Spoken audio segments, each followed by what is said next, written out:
Muy buenas noches y bienvenidos a esta clase de hoy de historias del Talmud.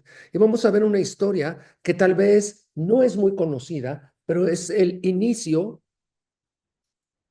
es el inicio de la vida de Hillel dentro del Beit Midrash. ¿Quién era Hillel? ¿Se acuerdan de Hillel? Ok, ¿se acuerdan de que una vez un hombre llegó con Shammai, que era el otro líder del Beit HaMidrash, el otro maestro del Beit HaMidrash, y le dijo, ¿me conviertes al judaísmo mientras eh, estoy parado sobre un pie? Y Shammai agarró el codo de constructor, es decir, la escuadra, y lo echó. Dijo, ¿cómo te voy a enseñar toda la Torah mientras estoy parado en un pie? Y luego fue con Hillel y le dijo, sí, no le hagas al otro lo que no te gusta que te hagan a ti. Ese es el, ese es el, Ahorita que estás diciendo lo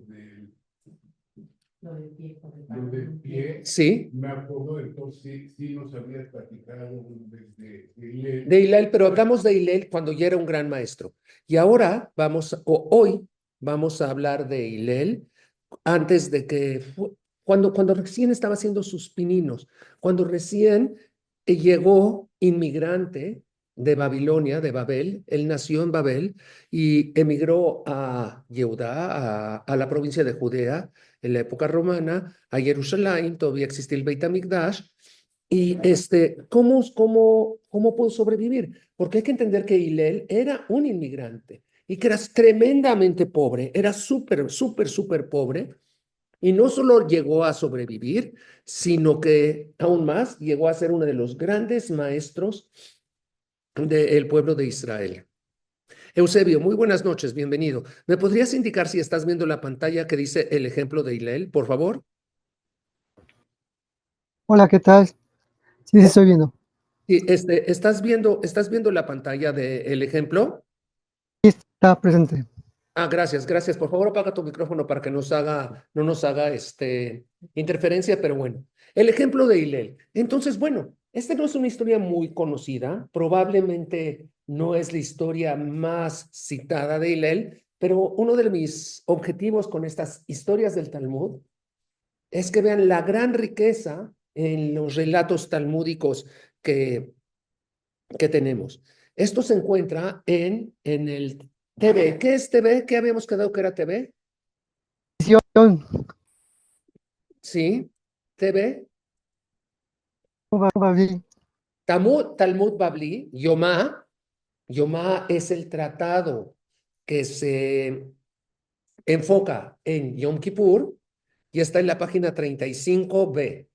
Habíamos platicado de que cuando tenemos la hoja, el DAF, tiene dos caras, la cara A y la cara B, como los discos de vinilo. Talmud Babli. Ujú. Ok, muy bien. Y nos va a decir, el Talmud obviamente no va a decirles, vamos a contar la historia de Hillel, sino que dentro de una discusión, dentro de del análisis de una idea, de repente se encuentra con ideas que complementan la idea principal. Así que vamos a ver qué es lo que dice el Talmud. Muy bien. La pregunta que está diciendo el Talmud es cuando una persona muere y se presenta en la corte celestial, eh, lo primero que le van a preguntar es si te ocupaste de estudiar Torah, si hiciste tus negocios con, muy buenas noches, Omar, con honradez, ¿sí? Y si te dedicaste y si tuviste hijos, esas son las cosas que te preguntarían. Ujú. Son tres. Son tres preguntas. ¿Sí? Asakta Batorá, Asakta Bemasau Matan Behemet, hiciste tus negocios, fueron de negocios buenos, y Y la última pregunta es si te ocupaste de Priya Orbiá, si tuviste hijos o no. Ujú. Ok, así que, así que bueno, dicen, nos enseña que cuando las almas compadecen ante el tribunal celestial para rendir cuentas, le hacen algunas preguntas. Y la primera pregunta es, ¿te dedicaste al estudio de la Torah? Y digamos que la persona dice, no, no me dediqué al estudio de la Torah. La siguiente pregunta es, ¿por qué no te dedicaste al estudio de la Torah? ¿Por qué no te dedicaste al estudio de la Torah? Le preguntan. Dicen, sí, porque era pobre, porque era pobre y estaba ocupado, em,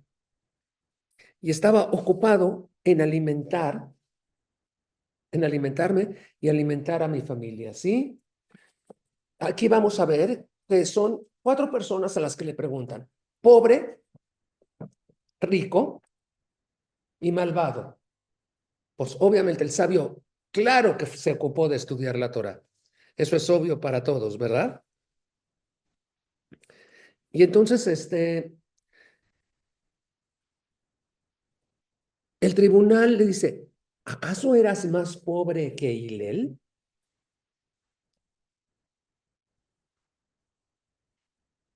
Así que vamos a ver, ¿acaso eras más pobre que Hillel? Vamos a ver. Hillel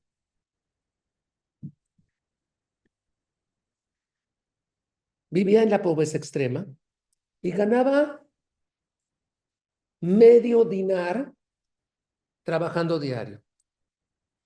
La mitad de ese medio dinar, o sea, una cuarta parte de dinar, era para su familia y una cuarta parte era para pagar, digamos, la colegiatura para entrar al Beit HaMidrash.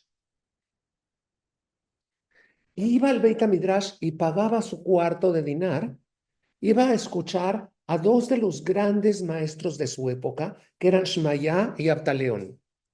Y para quien no conoce a Shmaya y Abtaleón, es bien sabido que tanto Shmaya como Abtaleón eran conversos y se habían vuelto en los grandes maestros de Israel, en los grandes eh, eh, eh, transmisores de la Torah. Un día no le fue bien y no pudo ganar su medio dinar del día. Y el guardia del Beit HaMidrash le dijo, ¿no pagas? No entras. Ujú. Pero su deseo de Hillel de seguir estudiando Torah era tan fuerte que se subió al techo del Beit HaMidrash, se trepó hasta donde había una especie de tragaluz o una claraboya, sí, sí, se trepó y se quedó escuchando las enseñanzas de Shmaya y Abtalión. Pero no solo era una tarde cualquiera, sino que esa tarde ya era viernes en la tarde y era el mes de Tevet. Ok, vamos a ver cuál es el mes de Tevet. Vamos a ver los meses. Tishrei es septiembre, octubre. Heshvan es octubre, noviembre. Kislev es noviembre, diciembre. Y Tevet es diciembre, enero. Es el momento más frío del año. Y empezó a nevar. Así que la nieve empezó a caer suavemente sobre Hillel. Y se quedó, se medio congeló, pero estaba tan motivado por el estudio de la Torah que no se movió. Escuchaba las enseñanzas de la Torah, ya sean las reales o ya sean en sus alucinaciones, porque su alma ardía por adquirir el saber de la Torah. ¿Qué? No, ardían las palabras de la Torah. Ujú. Así que bueno, ¿cuándo amaneció? ¿Cuándo amaneció?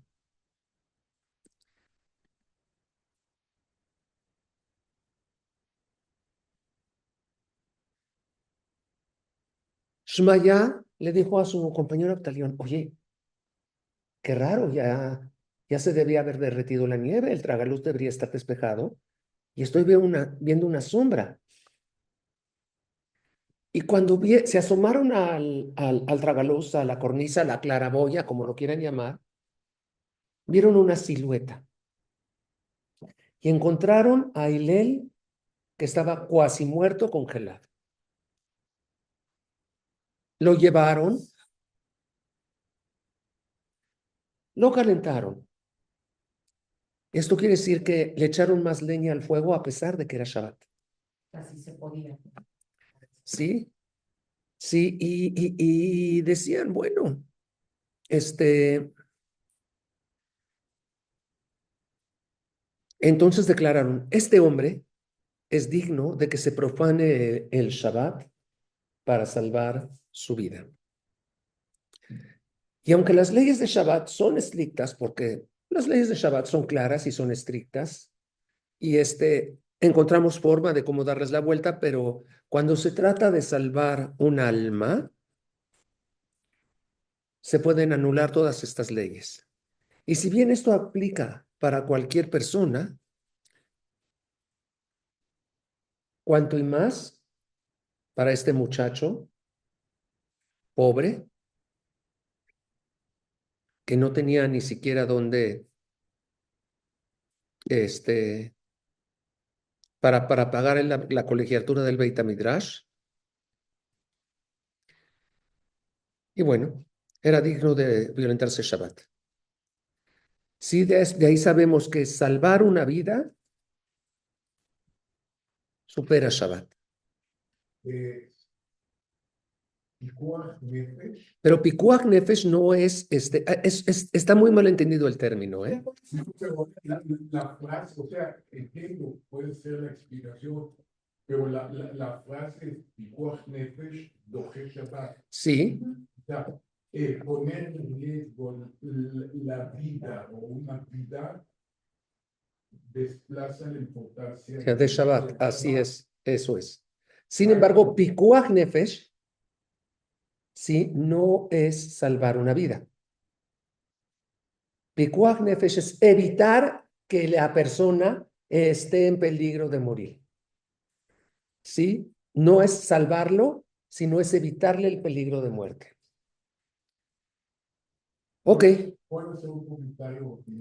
puedes hacer todos los comentarios, pero los puedes hacer también a una velocidad buena. Rápido. Ujú. Lo que tú te decís es que un viernes a las 7:30 de la noche en Polanco pasó una persona con kipá, con barba, dentro de un coche.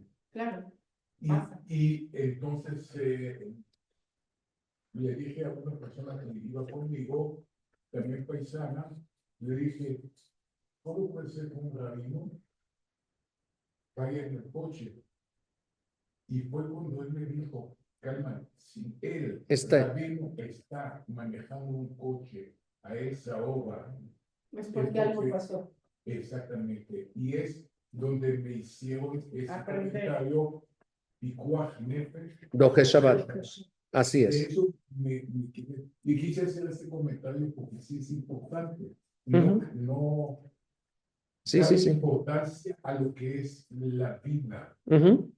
No es que salve la vida, y no la pierda. Es que era de Atzalá. Un segundo.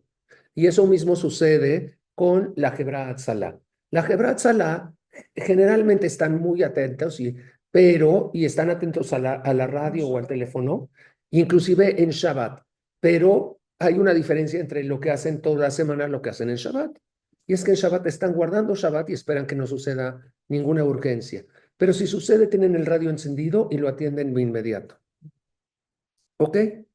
Ahora, Esta historia de Hillel que es tan linda, tan humana, ujú, es lo que convierte, es la primera historia de Hillel que tiene que ver con él y que no tiene que ver con el trato hacia los demás, sino tiene, Muchas veces. Sí. sí, sino el trato hacia él y su gran amor a la Torá, que inclusive estuvo en riesgo de morir por estudiar Torá.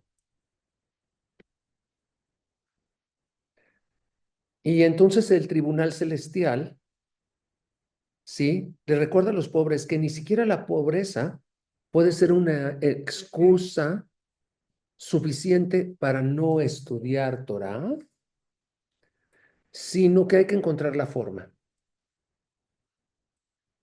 Ahora, cuando decimos estudiar Torá, se podría entender que es ir con el jajam y que nos cuente historias del Talmud, como yo lo estoy haciendo con ustedes, o que nos hable con un tono medio raro cuando está citando la halajá. O se podría entender también esta parte más íntegra, más que es realmente adueñarnos de la Torah. No solamente repetir, que eso es lo que hace importante Hillel, que no solamente fue un tanaíta que repetía como computadora, sino que era capaz de hacer lo propio e interpretarlo. Es por eso que tenemos tantas diferencias entre la escuela de Hillel y la escuela de Shammai. Ambos integraron la Torá desde su experiencia de vida y no simplemente la repitieron. O sea, que por eso se trascendió. Por eso trascendieron.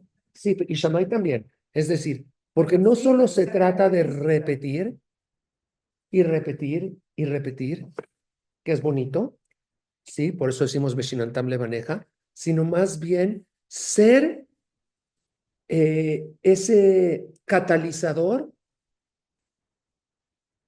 para que cuando transmitamos la Torah también transmitamos algo de nosotros mismos. Ese es, ¿Mm? ese es buen punto, ese es importante. Ok, así que bueno, eh, me encanta esto. Uy, perdónenme ustedes.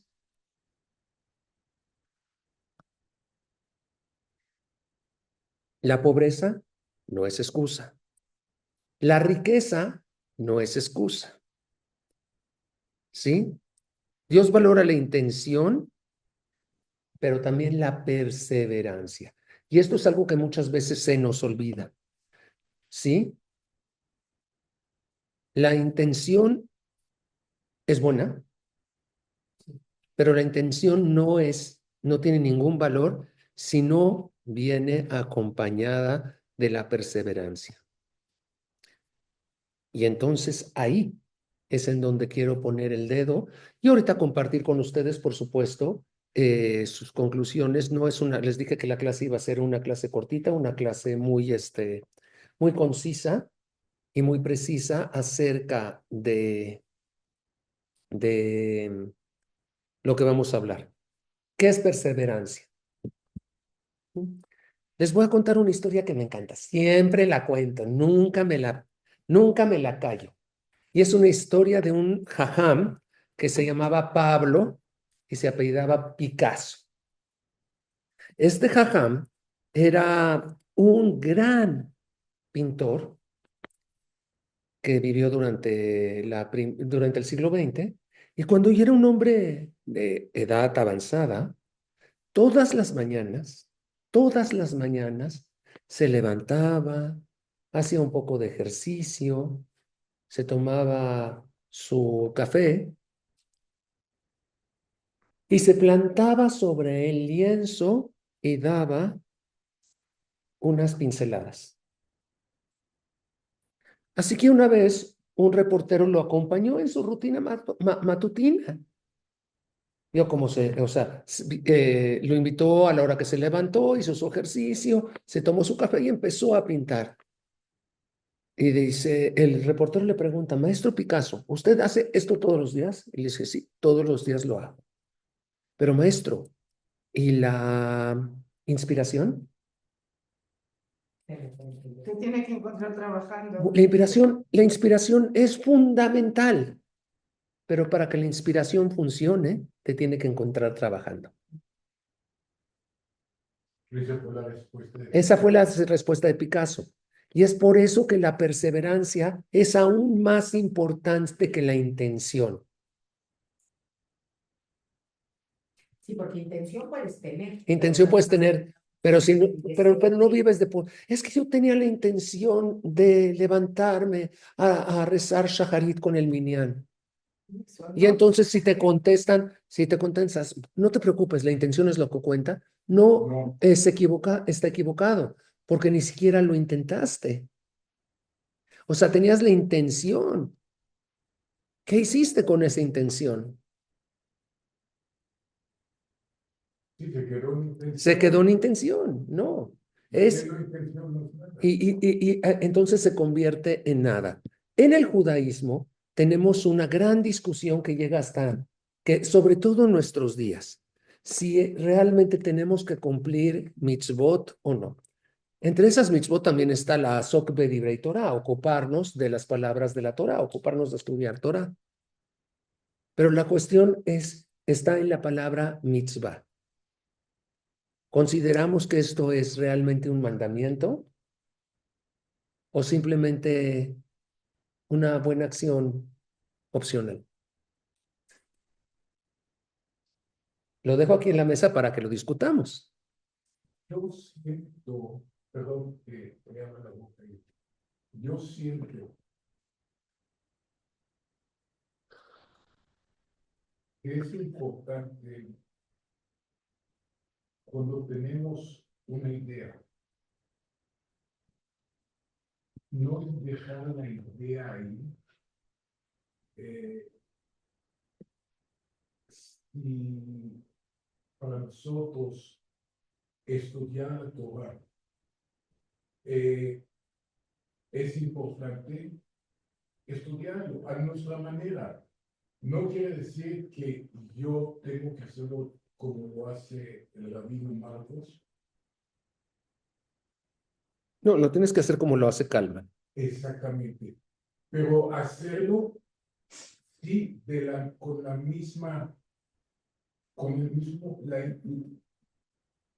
con el mismo sentimiento que lo hace Marcos. ¿Por qué? Porque Marcos, si lo hace de corazón y lo hace porque lo quiere, porque quiere hacerlo, porque así lo siente.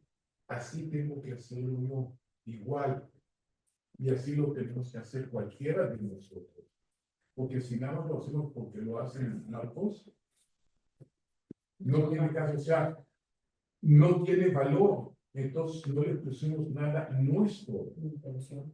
Exactamente. Y si le ponemos algo nuestro, ya es diferente. Es la misma idea, pero con nuestro sentimiento, con nuestra participación, con nuestro compromiso. Eso es lo importante. Muy bien. Perdón, hay un, que no tiene nada que ver, hay un libro que se llama Haz tu cama.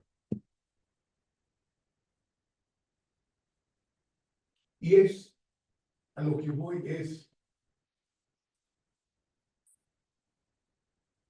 de una persona que cuenta su vida y todo, pero dice que la parte más importante de su vida, todos los días en la mañana, es que él se levanta y lo primero que hace es hacer su cama. Porque una vez que hizo su cama, puede empezar a se mete a bañar, hace lo que quiera. Pero la parte más importante para empezar con orden el día es hacer su cama y hacerla bien. De lo que se trata es un gran discurso, esto que es un discurso en una graduación de una escuela en Estados Unidos, en una universidad, y lo conozco por Kalman, conozco el texto completo por Kalman, solo me sentí. ¿Qué? No, no. Sí, si quieres cambiar al mundo, haz tu cama. porque sabes que el primer desafío que tienes a la hora de pararte es si vas a dejar todo tu relajo Cuidado. o tienes la capacidad de recoger. Si tienes la capacidad de hacer tu cama, de ponerte en orden, entonces tienes la capacidad de cambiar al mundo. Pero si no, y todos tenemos esa capacidad. Quiero volver al tema de las mitzvot, pero antes de volver al tema de las mitzvot y de si deben de considerarse órdenes o no, les cedo la palabra a Hanna, a Rosy, para que hagan sus comentarios. Y Eusebio, por supuesto que también. Ahorita van a hablar acá y luego tú hablas, por favor, Eusebio. Ok, Es que siento una verdad, pero no se hace, no todos lo practicamos. Entonces, Falta de compromiso, puede ser falta de conciencia, hábito, ok. educar. O sea, esto de que si haces diario tu cama, es lo mismo si lo vas haciendo el estudio diario, se te va convirtiendo en un hábito y entonces lo empiezas a ver de diferente forma. Pero si no estás haciéndolo, si no estás cerca, se pierde. ¿Qué tal si lo haces un hábito y de repente te das cuenta de que hay poco nuevo? ¿Qué tienes que hacer? ¿Dejarlo? No, buscarlo, Buscar lo nuevo. Eso me gusta. no dejarlo, sino Ujú. meterte, Y, buscar. bueno, al ratito regresamos nuevamente a lo de las mitzvot. Y por ahora, el comentario de Hannah. Yo creo las mitzvot definitivamente son instrucciones a las que te comprometes o no. Y cuando te comprometes, esa mitzvah se vuelve parte de lo que sientes correcto. Ujú, Yo veo que no todas las podemos hacer, no en nuestra actualidad, no en nuestro mundo, porque no podemos, ujú, por X circunstancias, o porque no sabemos que están ahí por otras X circunstancias. Pero ujú. una vez que las conoces y las eliges, se vuelven obligaciones no pesadas. Ok. Eso es lo que yo quería, estoy de acuerdo contigo. ¿Esa mitzvah se vuelve obligación o no? No, no, es que acá, No es pesada. acá No, no, tenemos, no. acá tenemos una confusión. Una mitzvah es obligación. Sí. A ver, Eusebio, adelante.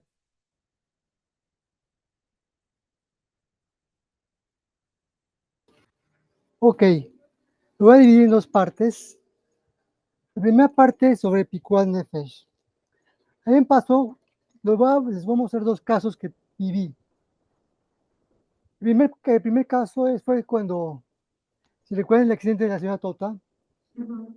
en Kabbalah Shabbat, este, rápido nos movimos para llevar a la ambulancia, ¿no? Ya era Shabbat, obviamente. Y de repente me subí a la ambulancia y vámonos. Y por ahí sale una mano hacia arriba con un billete de 50 pesos. Y me dio el billete para cualquier cosa que pudiese pasar. Ahí hubo supuestamente hubo transgresiones al Shabbat, pero justificadas. La mano que tenía ese billete era de Rabino Marcelo, lo cual me sorprendió mucho como siendo una persona religiosa, se impulsó para agarrar el dinero y dármelo y utilizarlo para cualquier cosa que sucediera con la señora Tota. Claro. Mi segunda experiencia es mi primer Shabbat en Magen David Adom. Sucedió un ataque en Israel el sábado, un sábado. Me habla el director y me dice, Eusebio postea esto en las redes sociales de Magen David Adom, lo que acaba de pasar en Israel. Y pero es sábado. Sí, sí, no hay problema, tenemos permiso para publicar eso porque es Pico Nefesh. ¿Sí? Mi segunda parte es en cuanto a las mitzvot. Yo digo que sí son una opción no más que una obligación, porque el judaísmo es un estilo de vida. Entonces tienes la opción de cumplir las mitzvot y no la obligación, porque la religión te obliga a hacer las cosas que quieras o no quieras hacerlas. Pero tu estilo de vida te da la opción de cumplir las mitzvot o no cumplirlas. Eso es lo que te hace diferente a los demás. Es lo que te define como judío, como el judaísmo, tu vida. Gracias, Eusebio. Ok, es interesante. Yo no hubiera posteado, porque no veo, o sea, postear no previene que alguien pierda la vida. Pero bueno, ya está. Ahora, lo que acaba de mencionar Eusebio es la médula de la discusión moderna acerca de las mitzvot. El judaísmo, a pesar de ser hasta propiamente mediados del siglo XVIII, era la religión de un grupo étnico. Eso era el judaísmo. Los judíos practicaban el judaísmo, que era la religión de su grupo étnico. Y entonces la religión te exige que cumplas, especialmente el judaísmo, a diferencia de otros credos.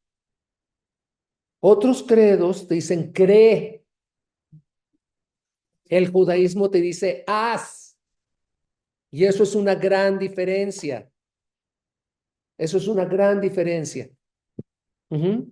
Cuando nosotros leemos la Shema, ¿sí? Dice, Beahavta et Adonai Eloheja, y amarás al Señor, tu Dios, Bejol Levavja, con todo tu inteligencia, Lev, en lenguaje bíblico es inteligencia, Ubejol Nafsheja, Nefesh, en idioma bíblico es cuerpo, Ubejol Meodeja, y con todas tus posesiones, con todas tus posesiones, con tu inteligencia, con tu cuerpo y con todas tus posesiones.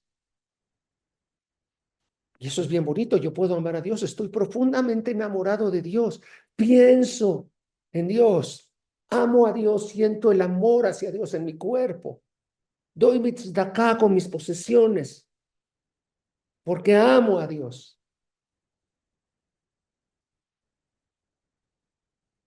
Pero no, ¿Es real? pero no. Porque luego dice, Veayu advarima ele ashera nojimetzabeja, yom alevabeja. Y estas devarim, ¿qué son devarim? Perdón, ¿y los aseret adibrot? Son las 10, Mandamientos. pero viene de la palabra medaber. Sí, son los 10 enunciados. Sí, aseret adibrot son los 10 enunciados. Viene de la palabra- Y estos enunciados, estas enunciaciones que te pongo sobre tu corazón, y recuerden, corazón es inteligencia. Las debes de repetir a tus hijos. Es decir, te está pidiendo, actúa y habla de ellas. Bedibarta, bam. Beshivteja bebeiteja, cuando estés en tu casa. No es sentado literalmente, ¿sí? Porque ¿Dónde te asientas tú? es en donde asientas tu vida. Beshivteja bebeiteja, por eso en la Torah encontramos que cuando Jacob se asentó en la tierra de la habitación de sus padres, en la tierra de Canaán, dice, Vayeshev Jacob. No es que agarró y se sentó, Pero hizo un issue. hizo un ishuv, hizo un asentamiento. Sí, cuando estés asentado, ubelechtejada baderech. Y también cuando no estés asentado, cuando estés en el camino hacia tu lugar. Ubeshujbeja, y cuando te acuestes y cuando te levantes. Ubekumeja. Muy bien. Pero además te dice, Okshartam leotal ya deja, átalas por signos sobre tu brazo. Y serán como una letra entre tus ojos. Que son los famosos tefilín. Son los tefilín, ¿sí? Pero todo esto habla de acción. Habla de acción. Sí, sí, está muy bien tener fe. Está muy bien amar a Dios, pero la única manifestación de este amor a Dios es a través de la acción. Y yo te pregunto a ti,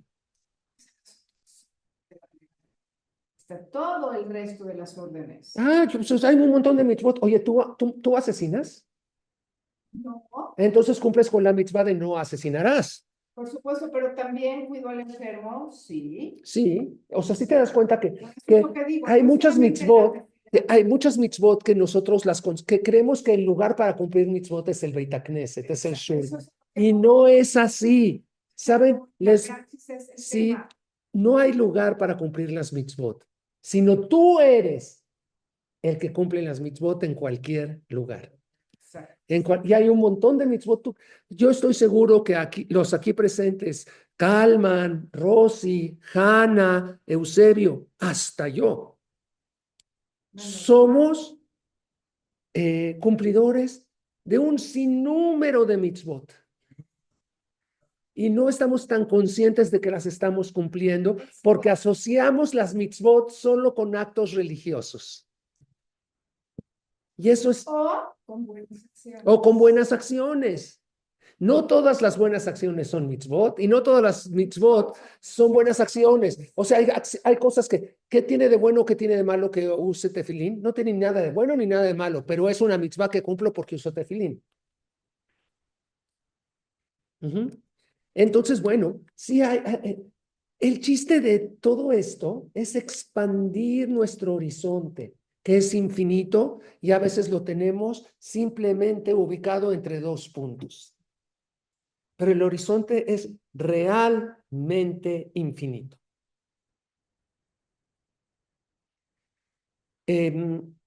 Quiero invitarlos a hacer conciencia de cómo cumplen mitzvot. Y quiero cerrar con una idea que acabo de mencionar. Amar es actuar. No se puede amar sin actuar.